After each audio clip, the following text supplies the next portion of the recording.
all today. Hey, TJ, nice to see you. Matt Smith, how you doing, buddy? Hey, there he is. Good to see you, buddy. You're looking tanned, looking sharp. It's always fun to check out everybody's home offices, huh? I know, right? What do we see? I was watching a webinar last month, and this guy was talking on the phone, and his wife in a bathrobe was crawling around the floor behind him like nobody could see. It was absolutely hysterical. I was losing it. It was great. We'll look back on this time as amazing study in human history and interesting times. All the things we learn about presentations on Zoom. By the way, another interesting stat about Zoom. We'll kick off in just a minute. I just want to give folks just a second to get tuned in and audio set up. Another interesting fact about Zoom is that when polled, it was over 70, I think it was 73% of people said that they don't wear pants during Zoom meetings. So that's just another interesting fact to keep in mind. We'll try to keep seated for the presentation. Keep your hands and feet inside. All right, well, Jake, it's 12:01. I think I'll just kind of kick us off with an introduction, if that's okay. Great. All right, great. So I just want to frame this up for everybody. First of all, thanks for attending. This should be a lot of fun. We're going to try to keep this to the standard lunch hour and hope to impart a lot of wisdom and a lot of information. We've done a really deep dive and studied what's going on in the housing market and how that's going to impact housing values. You know, the number one thing we've been hearing from clients is the stay-at-home orders have made them abundantly clear whether they love their house or they don't love their house. But there's no question in most of our clients' mind right now. They're either one or the other, on one camp or the other. And so, although I'm feeling there's a lot of clients that want to move, there's fear and trepidation around what's going to happen in the housing market. And there's this mental link for most of my clients that says, okay, economic recession, that equals housing crash. Because the last economic recession was based in the housing market. We had excess debt levels. We had unprudent underwriting guidelines. People went out a little too far over their skis and did the front end of, and that imploded the economy. But this is a very different recession. This is a virus recession. I don't mean to make light of that, by the way, but this is a very different recession than what we saw for the housing crash. So we're going to dive into a lot of charts, a lot of data. You're not going to get opinion. You're going to see the real meat, the real economic data of what we're looking at and why this is very different than the last recession. Jake, before I kick off the first slide, anything you'd add there? Yeah, there's another thing that we're collecting data on, but we're really showing that experts are saying COVID has fast forwarded some technology. So take Zoom, for example. It already existed for years, but because of the pandemic, we fast forwarded that technology. So if we talk housing in general, it's also quickly fast forwarding a lot of the housing types, uses, and tech that have existed for some odd years, but consumers didn't use them in the masses. And now we're seeing that come to fruition really quickly here. So in a lot of ways, it's not just about, is housing going to go up or down, or is this the time I move? It's a massive change in our industry. And Josh and I both have a deep interest in looking into real data. And that's why we titled this Debunking the Housing Crash. And so we'll take a deep dive as to why. Yeah, fair. All right, brother, thanks. I'm going to go ahead and share screen number one. Jake, just give me a thumbs up if that looks right to you. Thanks, buddy. Okay, cool. So here's the fear, and I think it's a valid one. You know, COVID-19 is probably one of the most deflationary global events that has ever hit the earth since the meteor that took out the dinosaurs. I mean, never in the world have we seen a global event that has caused people to close their shops, close their restaurants, close their industries, and stay inside. This coordinated global event is truly unprecedented. So the question then becomes, if this is a deflationary event, meaning asset prices globally are likely going to go down because there's just less economy.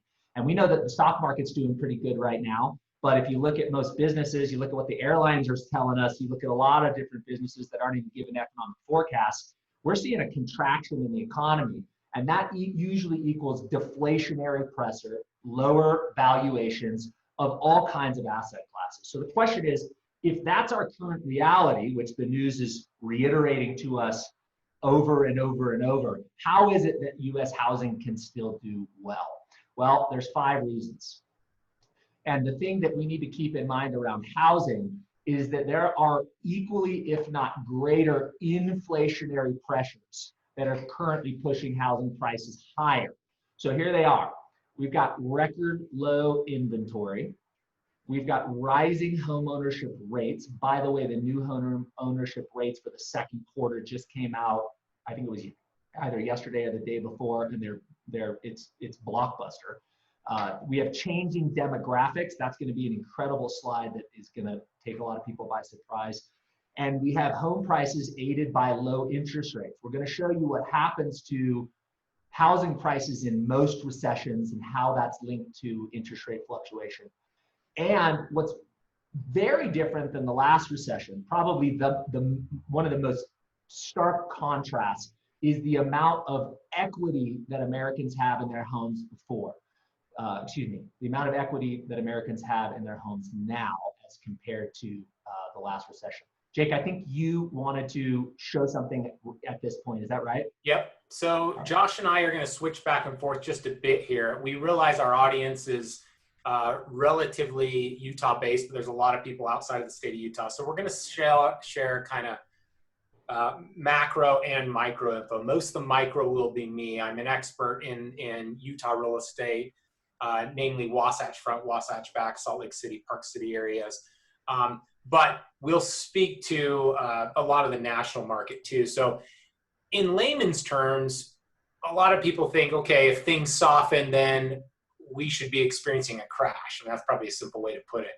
And what they mean by crash is that prices go down. And I can't tell you how many times over the last 120 days I've heard from buyers who say, well, I'll wait for it to soften, especially this fall and winter, it's going to soften. But specific to inventory, let me just show you exactly what we're experiencing in Salt Lake, which is unprecedented. This is a live look at an absorption rate, and I'll dive deeper later in the presentation on inventory levels. But this is a live look at absorption where if you take the number of properties in escrow under contract and or sold over the last 2, 3, 4, 5, 6, or 12 months, meaning any way you want to slice the apple, and then divide that by the amount of active homes we have for sale, it's just absurd. In Salt Lake County right now, as of this morning, we have 1,425 homes for sale. If you divide that by what's sold over the last 2 months, it's leaving 2.56 months of inventory. If you transfer that to an absorption rate based on what's selling in escrow, because people have said, oh, well, I got to assume a lot of people aren't buying during COVID or people haven't house shopped. If you divide it by what's closed over the last 2 months, we have 0.63% of a month's worth of inventory. Wow. Guys, That's less than 3 weeks of active inventory. And I have not altered this. I have not removed luxury pricing, say over $1 million. That's everything. Wow. I've got to imagine that's somewhere near a record low for Utah. In my 17-year career, it's the lowest I've ever seen. Yep. And we were already in a low inventory market prior to COVID. So it's truly unprecedented. So that's the local data. Let's take a look at what's going on nationally. And this data was from the fourth quarter of 2019. But what I think is important is to look at the difference between 2007, which was the peak of the last real estate market where prices were kind of towards their highest, and we had 3.7 million homes for sale nationally.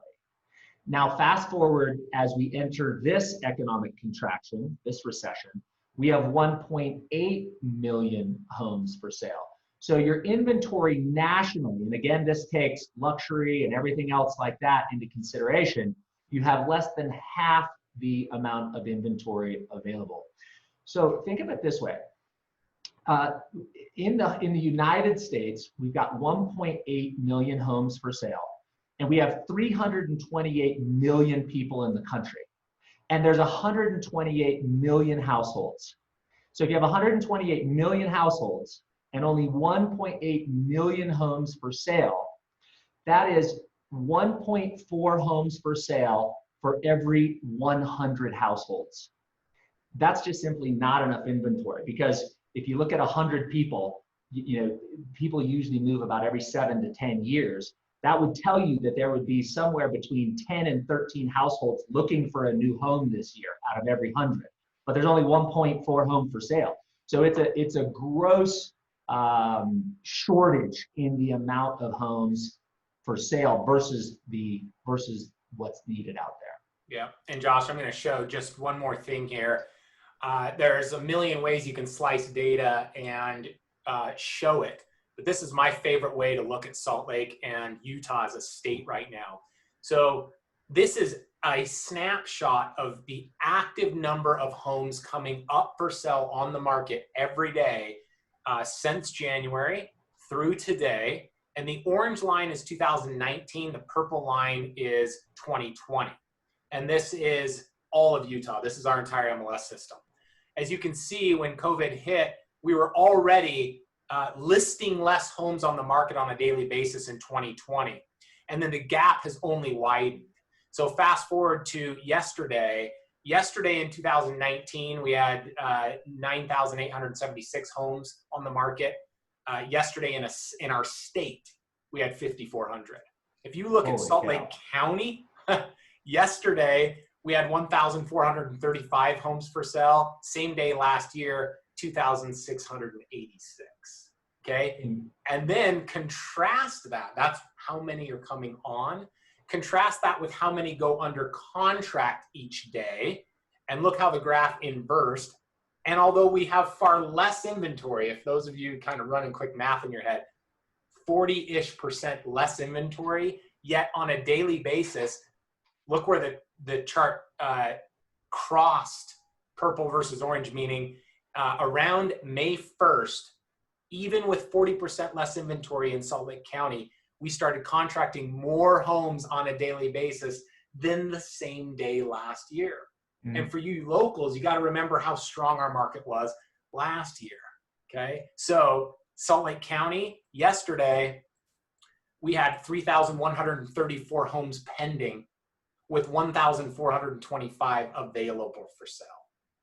These are just the most insane inverse of contract versus active inventory we've ever seen.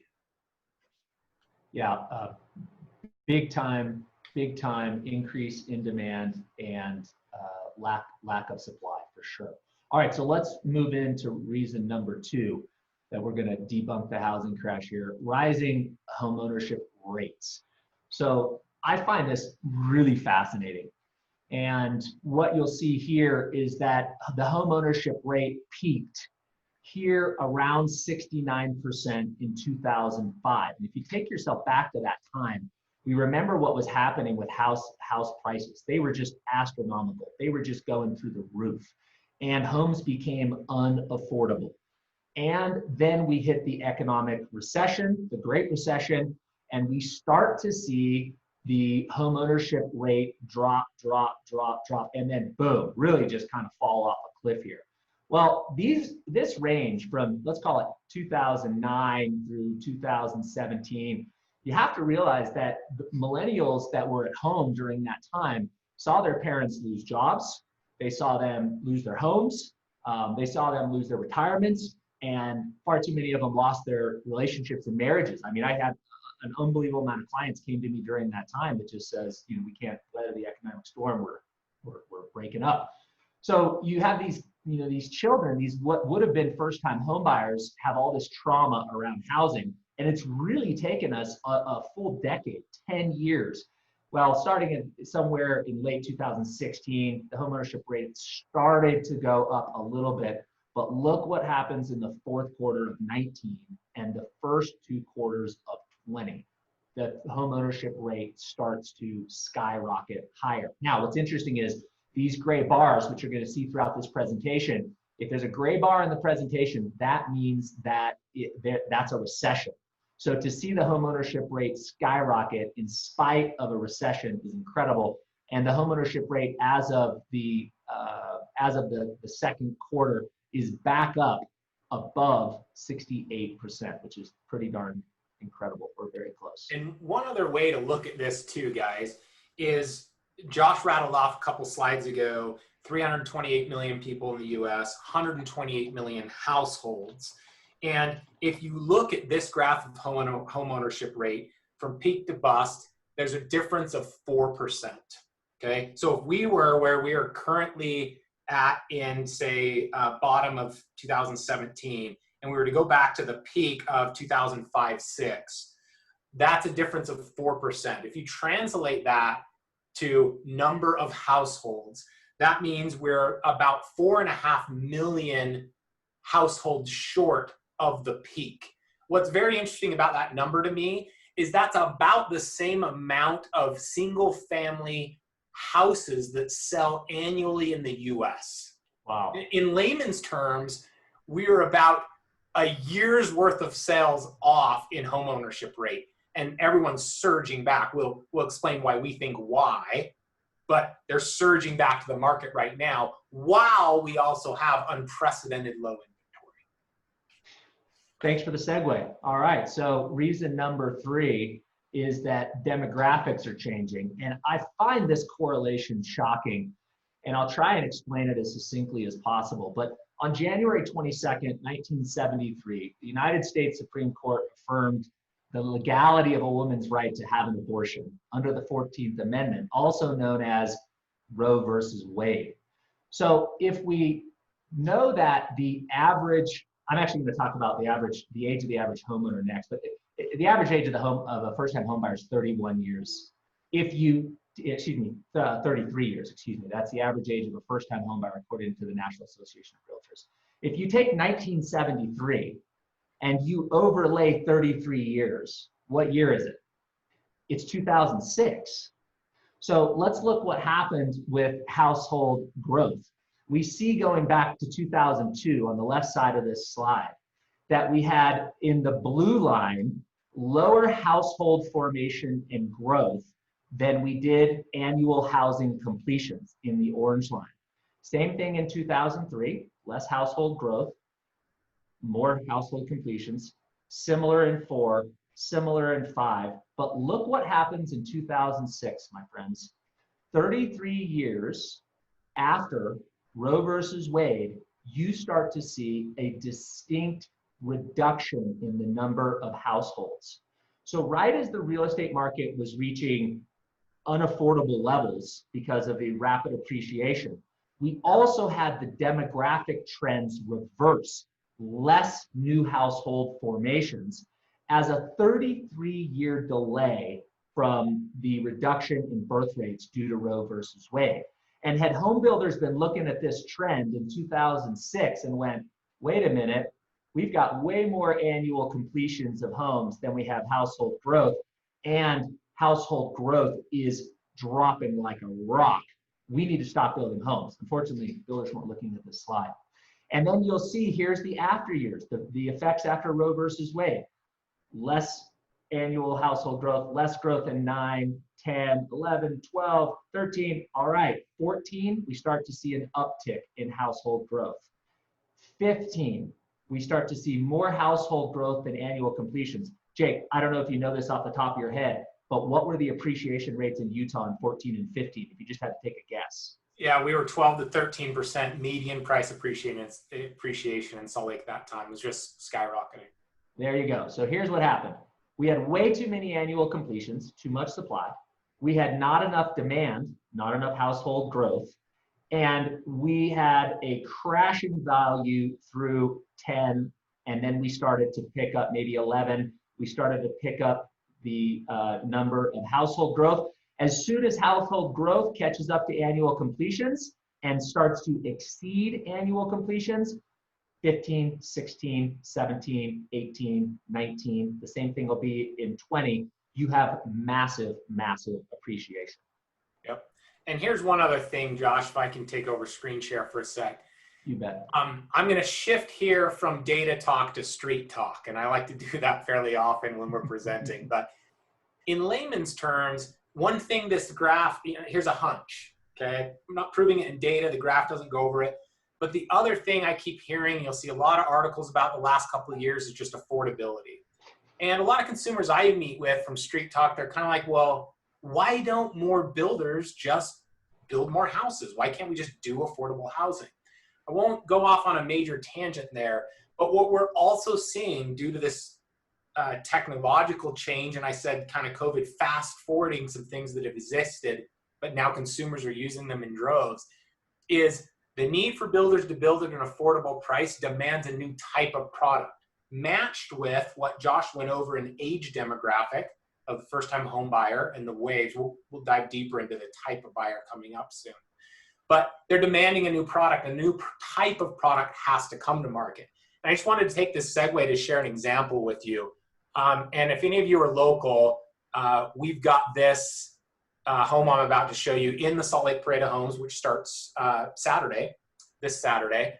And right at the mouth of Big Cottonwood Canyon. You're actually going to be able to see this in West Jordan at the Salt Lake Home Builders Association parking lot. But here's a picture and a video of us delivering a new type of product to the Salt Lake market 2 weeks ago at the mouth of Big Cottonwood Canyon. And this is the type of stuff that is famous on Instagram and Facebook and YouTube, and everyone wants to talk about it and make videos about it, but it's rare to see this type of product live. Why? Well, bureaucracy, city approvals, all these types of things are kind of roadblocking it. As these floodgates open, and trust me, they will, you're going to start seeing new type of product. And if I was really to define it, not by style, but by what it's going to be, smaller. That's the only way to make product more affordable in this market. You're going to start seeing smaller product. Great share. All right, so I'm just continuing on with this demographics. I just wanted to show, Jake talked about 10, 11, 12% appreciation in Utah, but this is national. This is the median sales price for homes sold in the United States. We talked about that period between around 2012, where it started to level out, where there was equal amount of new houses coming to the market and equal amounts of new household formations. And then by 2014, new household formations exceeded the number of homes being built. Well, boom, nationally, that set off this rise in home values. So not only locally did that effect happen, but nationally that effect happened. Again, I just want micro Utah stuff too here on that same. Want me to pause here? Yeah, let's go forward. Yeah, you're fine right there. These are my favorite type of charts to explain because I like to look at the peaks and valleys of price appreciation. And really what you saw nationally was a 30% decline in the recession. And so we all kind of remember those times. I'm going to put Salt Lake specific info up here for you. And I've reversed this. The blue line, this is a quarterly snapshot, and the blue line is median price in Salt Lake. Without diving in, and I know the numbers are jumbled, so don't try to psychoanalyze this graph, but what's happened here in percentages is prior to the recession, 2006, we had peaked at a median price of about $260 in Salt Lake for a single family home. At the bottom where of the is recession, that, Jake? Could you circle that on the screen? Sorry. yeah, right here. Okay, got it. And then we had bottomed out in 2012 at 190. So if you wanted a blanket statement in Salt Lake, you could say the average homeowner lost 34% in value in a 4-year period. And that's kind of old news to us at this point. What I feel like we often forget is what happened after. In Salt Lake, it only took just under 2.5 years to erase that entire downturn. So if you reverse your mindset back to 2012, 2011, a lot of people were saying things like, prices will never go back. It was the biggest 20 years. Ever experienced. Yeah, it'll be 20 years. We'll never get back that kind of pricing. Boom, 2.5 years later, we've erased it. And look what it's done since. Okay, we're now at a median price in the second quarter of 2020 of 410 for a single family home in Salt Lake. You know, we have, if you're running the math, from 190 to 410 in an 8-year period is well over doubling. It's up about 127%. Nationally, if we were to reverse back to that same graph, in about the same 8-year period, median price nationally has gone up 70%. Now, when people hear just that, and this is the reason we're doing this presentation, when people look at graphs like just this, they almost immediately say, yeah, well, it's going to crash again. I mean, look how much it's gone up. But you really got to take this deep dive we're doing and look at all the other factors, because this is not a housing crash, potential crash because of a housing bubble.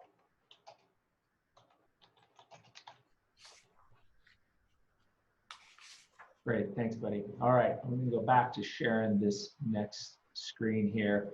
And I just wanted to point out again here that builders have not been able to keep up with demand.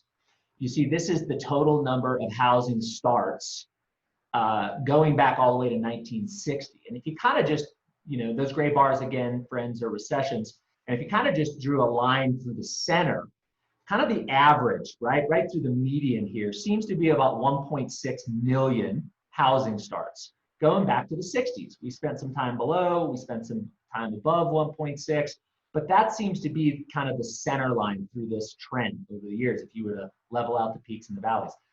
Well, this is what's really shocking when we talk about the supply side, is that over here, right around 2007, we see this number of new homes being built, the supply coming into the market, just absolutely dropped like a rock, hit the lowest numbers it's been going back all the way to the 60s.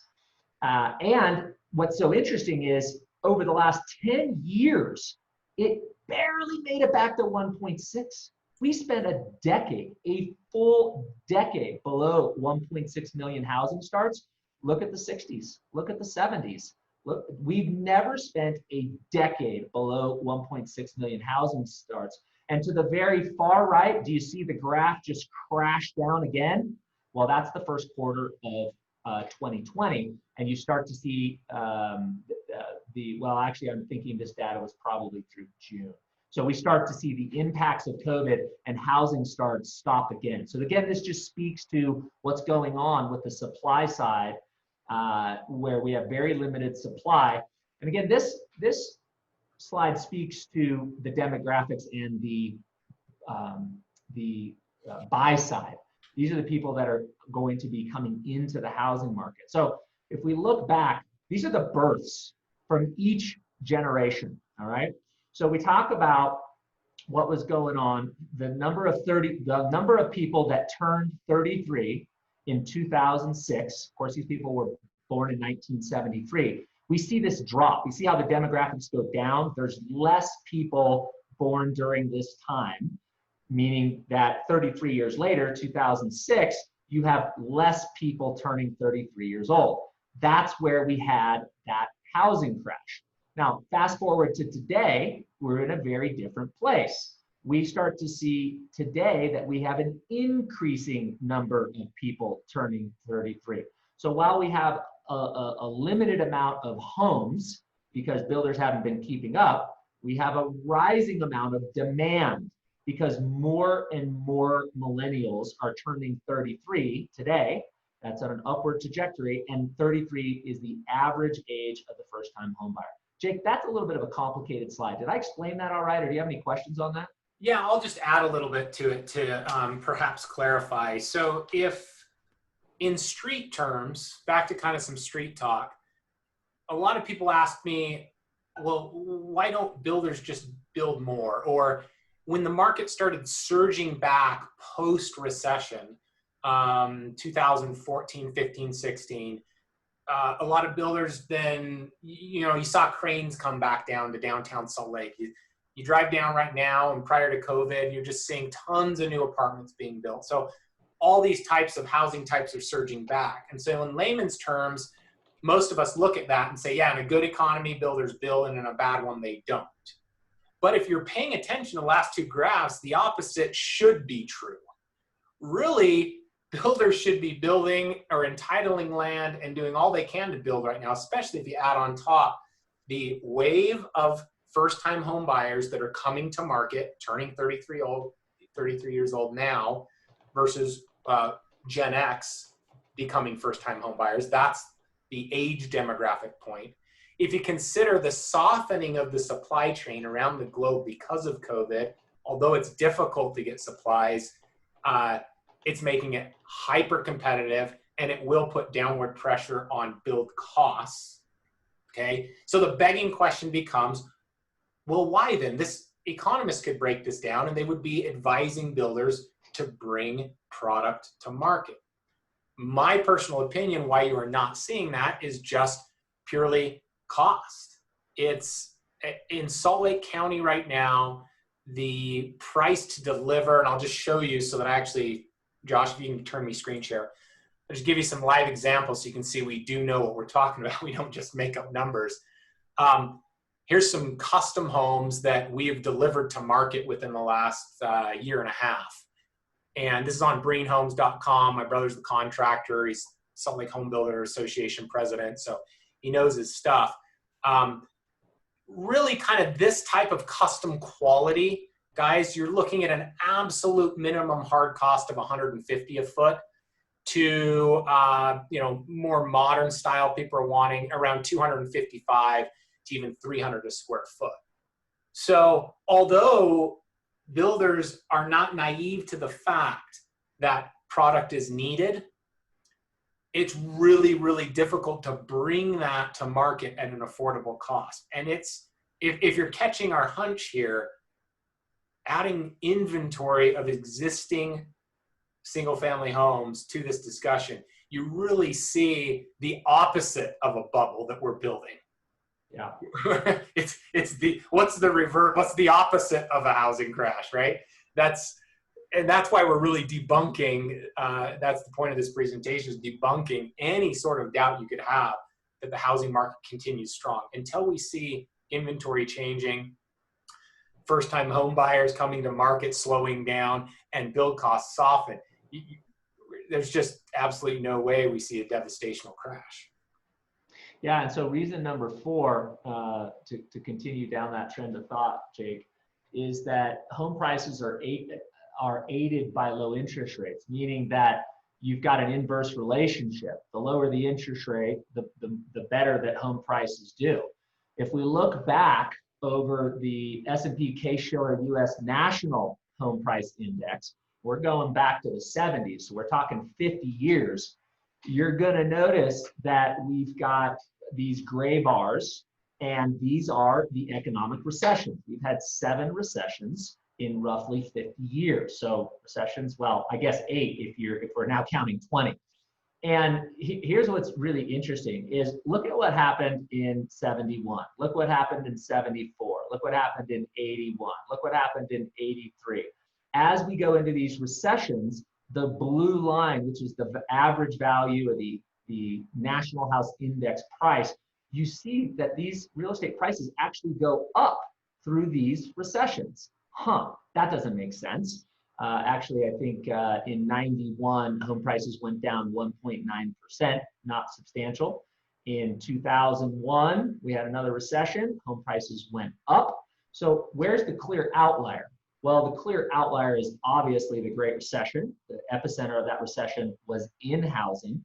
We had too many homes being built, more houses being built than we had household formations.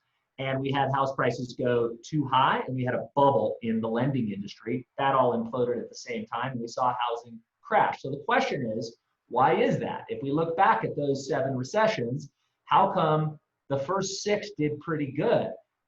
That really doesn't, I mean, if we looked at what happened to stocks during those times, they got obliterated. It was a bloodbath, 20, 30% killing.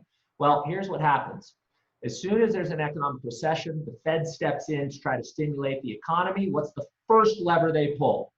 Reducing interest rates, right? So if I go from, if we just look at what's going on right now, December, not last December, but the December before, we're talking about a 5% interest rate is about where the market is. as soon as the economy starts to slow down, Federal Reserve steps in, floods the market, buys mortgage-backed securities and treasury bills, pushes down interest rates to around 3%, and that makes housing more affordable. So even though that housing prices are going up, the affordability factor remains about the same because interest rates have gone down. All right, so I'm going to jump into home equity. I'm going to try and move quickly through this because I want to make sure we have time for questions. Feel free to throw your questions into the chat. I already see there's a couple of chats in there, but if you've got those questions, we want to answer them at the end. But I want to contrast 2000, the 2006, 2008 recession to what we're seeing now in terms of home equity. And I found this slide really fascinating. This shows the amount of equity in homes in America. And if on the left side of this axis, you're going to see the percentage of homes, right? So that line 1, 2, 3, 4, 5, that's the percent of homes. And in the bottom is the percentage of equity. So if we're to look in that very far left, you'll see that in 2020, the teal line, there was just under 8% of the homes had 50 to 49% equity. And just under 9% of the homes had just under 59% equity. But what's really, really interesting here is that today, 87% of homeowners have at least 20% equity in their homes. And 95% of homeowners have at least 10% equity. This data is provided by CoreLogic. You can see that from the 90 to 94% equity to the right, there's a very small percentage of homeowners. And as you go to the left of that, the large amount of homeowners have this, let's call it 80 to 50% equity. It's just a very different world than we were in 2008 when people were using their homes as ATM machines. They were just pulling out cash with equity lines. They were very highly leveraged, low equity levels. And then when the market slowed down, of course, they had no choice but to sell those homes in foreclosure situations. So here's a couple other great facts.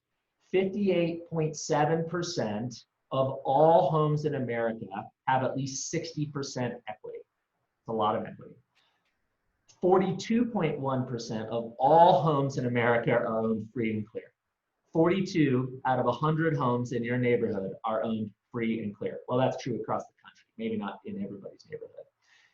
And the average amount of equity across the United States of the homes that have mortgages, not the free and clear homes, just the homes that have mortgages, the average amount of equity is $177,000. Jake, anything you want to add there before I move on to affordability? Nope. All right, moving on. All right. Okay, so when we think about affordability, we can't just think about price, and that's where people's minds tend to go to. They tend to go to, well, the price is high, it's not affordable. But there's actually three components to affordability. So the first component is, what is the mortgage interest rate, right? Because that's going to correlate to what your payment's going to be. The second thing we need to think about is, what are those mortgage payments as a percentage of your income? And then the third component is home prices. So what we've seen is that, yes, home prices have gone up, but mortgage interest rates have gone down. And over the last 10 years, we've seen consistent, although not stellar, but consistent increase of hourly wages. So folks are making more money now than they were before. Interest rates are certainly lower than they were before. And yes, home prices are higher, but you kind of get an offset there in regards to affordability because you've got higher incomes and lower rates. So if we look at the Housing Affordability Index, this comes from the National Association of Realtors, and it creates a score around affordability, if you will. And the higher the score, the more affordable that home is.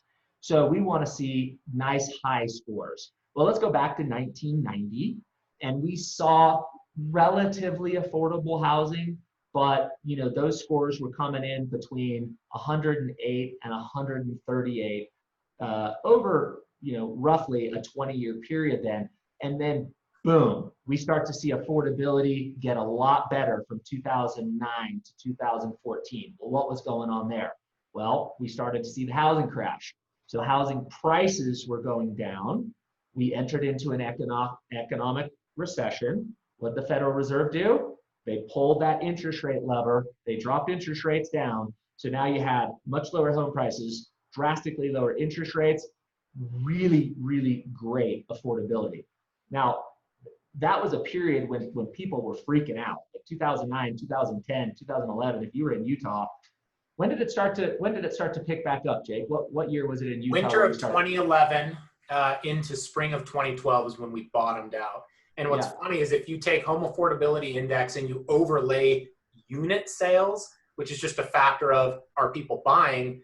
Funny thing is, we all can look backwards now and say we wish that we would have bought this or that in 2010 or 11 or 12. And all of my clients that bought did phenomenally. However, unit sales were still extremely suppressed until the end of it, 2012, right? And it's that fear that makes all of us, including myself, go, ah, man, I don't know. Is this the end? Could it get worse? But over that 4-year period in Salt Lake, again, we saw pricing go down 34% in 4 years based on median price. We saw interest rates, once the economic situation was bad enough, back off about 1.5 points. And so affordability shot up. And that's really when everyone should have bought. But then fear made us not take those actions for another couple of years. Right. And the correlation I'm trying to draw is this.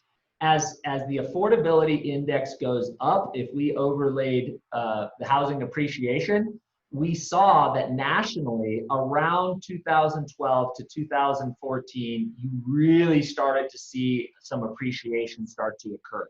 So there is a direct correlation. When you have high affordability scoring on this index, you're going to see above average appreciation. And the point is, today, when you factor in near 3% interest rates, housing affordability is getting better. So we're kind of at this, back in 2010, you had this 172 affordability score. And I don't know that we're going to go back to 10, 12, 13% appreciation rates. I'm not necessarily predicting that. But if you're seeing demographically more buyers coming online, builders not being able to keep up with demand, and housing becoming more affordable, what conclusion do you arrive at? All right, so let's get to the conclusion here, Jake, because I want to open it up for some questions. So here's the conclusion. Demographics and home ownership rate indicate more first-time home buyers entering the market than ever before. And by the way, that demographic trend continues for about the next 10 years. The inventory of new and existing homes seems likely to continue the trend towards record housing inventory shortages. That's what Jake just told us on a Utah level. This is the lowest inventory he's seen in 17 years. Multiple offer situations and more buyers than sellers. Historically, low interest rates result in a market that is more affordable than any time in the last 7 years. So I'm going to end with a quote. I'm going to have Jake tell a final story, and then we'll open it up for question. But I thought this was super insightful. The quote reads, "Use time, make it easy. Get your money to work for you. The key is to get in the market, as it is not about timing the market, but time in the market that matters." To Jake's point, the reduction in values in Utah was over 4.5 years. It only took 2.5 years to get that value back. I remember the first condo that I ever bought. I'm going to turn this back over to you, actually, Jake. The first condo that I ever bought as an investment property, we paid $86,000 for it. We put $15,000 in renovations. And by the time we listed it for sale in the MLS, there'd been 3 short sales that sold in the condo development. And those sales now were pegged at about a $79,000 value. So we were upside down $21,000. And I thought, man, we can sell this thing, or we can find a renter, and we can let time work for us. Well, that was about 18 years ago. Fast forward today, that same condo that we were in $100,000 is worth about $265,000. We've paid off the mortgage. and we have a tenant that's in that thing paying us $1,200 a month. So again, my point is it's time in the market, which is more important to wealth and real estate than timing the market. Jake, I'll let you take it over, buddy. And I'm just going to give you one other kind of street example. This is a live example of a client that both Josh and I helped in just the last 30 days. And this will show you where the rubber meets the road on affordability. So I had a client that bought this home I'm showing you 7 years ago, and he paid, let's see, $253,000 in 2013, and then we just sold it in July, and it sold for $510,000 in 2020. So if you're running the math, in 7 years it doubled. Now I know Salt Lake's a hot market, but nationally you'd still see about 65% appreciation in that same time period. Okay. Did he do a renovation on? Did they do a reno on that property? They didn't do a full remodel. They just kind of spruced it up as they lived there. They did take out a home equity line of credit that got paid off when it sold of about $45,000. Okay, so it wasn't a massive remodel. Right, and I'm going to give you some math here, but let me just show you what they upgraded to just a couple weeks ago. So follow my math. They bought for $253,000. They sold for $510,000. They then purchased this home for $735,000. Kind of same area and neighborhood, great schools, but they doubled their square footage. Wow. And got something that's already redone. Okay. So doubled their footage, newer home, nicer lot, but and all that's great. But listen to this math. I just find this amazing. This is where we talk street versus data and graphs. Their old home in 7 years doubles. Okay. Their interest rate on the old home, they had a mortgage for $278,000 because of that line of credit. And so their old home payment with principal and interest was $1,466. Their new payment, Josh got them the loan. Their new rate was 3.49. It would even be better 30 days later now. But their payment was $2,100. So that's a difference in payment to upgrade to this $735,000 house of $600 a month, principal and interest compared to each other. However, it gets even better than that. With the doubling of that house price, to make the switch, they only put $149,000 down on the new place, thereby pocketing about $70,000 and only having a difference in payment of $600, doubling their square footage in the same neighborhood. Okay. All right. People listen to that. They go, wow, that's pretty amazing. Let me really apply this to everybody. I have a theory here. We have a good half century of data in the United States, solid data in Salt Lake I've looked at that says in layman's terms, housing prices double every 10 to 12 years. And as you watch housing prices from the 50s go up and double every 10 to 12 years, you've also seen interest rates go 21, 18, 16, 14, 13, to where we are today, effectively a Fed's rate of 0. What do you think happens in our generation over the next decade? Well, there is no longer a silver bullet of continuing to lower interest rates when they're effectively 0. They might translate a little bit, but not have themselves from 18% to 9% over a 10-year period. So fast forward 5 years, COVID's over. Let's say we're in a good economy. Let's say you have a great job. You've got tons of cash and you can afford to now upgrade versus maybe you having some fear and stressing to do it now. Let's suppose that's what 5 years out looks like. Let me tell you one factor you possibly haven't thought of that makes you not want to upgrade even though you can afford it. Rate. We haven't seen an inverse of rates where they go from 2.75 to stabilizing out to curb inflation in the next 5 to 10 and say rates 4.25. I know I'm speculating and on a tangent, but we have never seen that for a sustained period ever in the United States. So what happens? Again, street talk, I believe, and I'm calling it a freeze. I believe we won't have a housing recession. We won't have a crash, but that will cause a freeze. What's a freeze to me? It means a lot of people can afford the payment, can afford the down payment, can afford all that, and they'll want to upgrade. But their current home that they're in right now that they didn't move out of during the phenomenal affordable time, they'll look at their rate and say, why would I upgrade and then lose my 2.65 rate? And we all know everyone and their dogs refinance too. So that's another reason why the opportunity really is now. We don't try to give people a sales pitch and pressure you to do something, and I'm usually not a fan of leverage for those that know me personally, but now's the time if you're going to do it in the next 5 to 10. So Jake, what you're saying, just so I make sure I'm understanding you, is you're saying that when you say a freeze, you're saying that if I buy a new house at a 3% interest rate, and 5 years from now, 7 years from now, my needs preempt me to want to buy another house, I'm going to be frozen in my current house because I'm not willing to go from a 3% interest rate to a 5% interest rate. So because those people are frozen to their low interest loans, there's actually going to be less supply of homes coming on the market from a resale perspective. Is that what you're saying? Yes, I truly believe, and we've never seen this before, but I believe a lot of people will go, I got the cash, I can get the loan, job history, all that's great, but why would I, even if the debt amount, let's say the mortgage is 500 on both properties, people are going to elect not to move because of the rate. And so it kind of freezes them in their home. Is this everybody? No. But a lot of people will make that decision. Makes total sense. Hey, are you ready to jump into questions? We've only got about 9 minutes left. Yep. There's a couple of questions in here. Should we roll with those? Let's do it. All right, I'll be the narrator. You be the smart person. Do you believe a similar trend will occur in areas like Park City, where many lower end properties are vacation homes or rentals?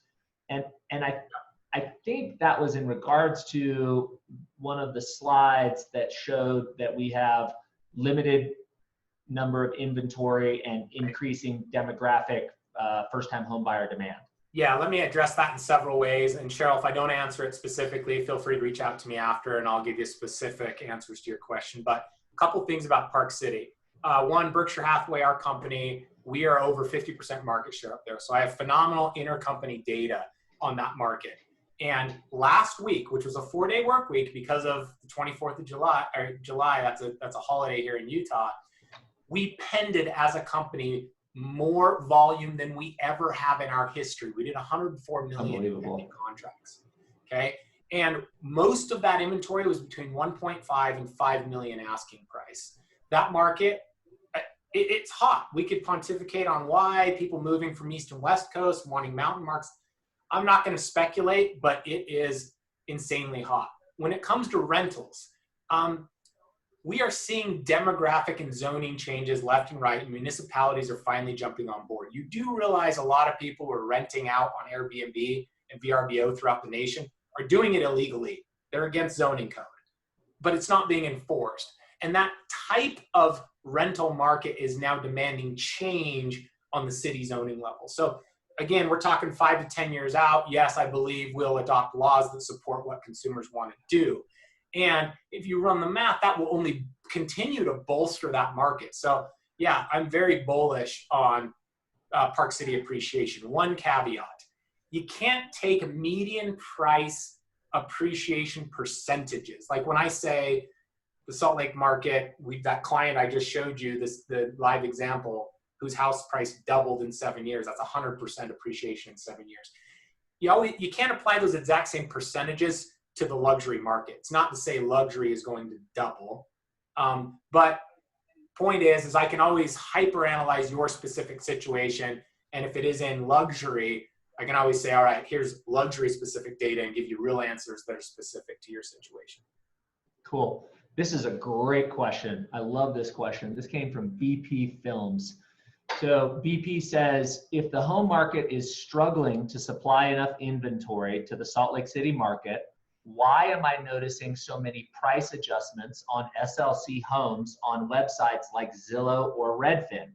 Put another way, if it's a seller's market because there is more demand than there is supply, it seems like there would be bidding wars driving listing prices up, not relisting them for lower prices in order to catch a buyer. Thank you for your time. Great presentation. I love this question. Thanks for asking, because this is the type of stuff that if I post a graph or chart in social media and people see that I'm a realtor, fairly often I get blasted and they go, oh, you're just saying that it's always rosy. It's always a good time to sell, always a good time to buy because you're a salesman. So let me give you data-specific answers to your question. So thanks for asking.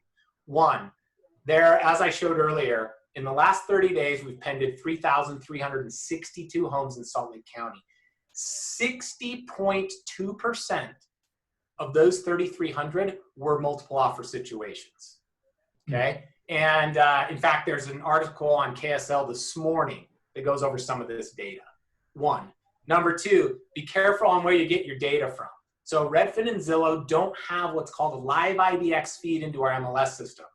In layman's terms, since I'm short on time, you're getting bunk data that's not accurate or out of date. Three, why are you seeing little red arrows on websites that people are doing price adjustments? It's this simple.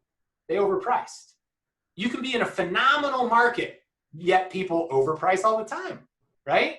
So we're all zealous. I do it on my own properties. Josh and I own quite a few rentals. We always shoot for that dream price out the gate. But let me tell you two factors that every consumer tries to hang their hat on when they're trying to get a good deal when they're buying, that I educate people no longer really matter when it comes to the overall market. One, price adjustments. Two, days on market. I have consumers all the time.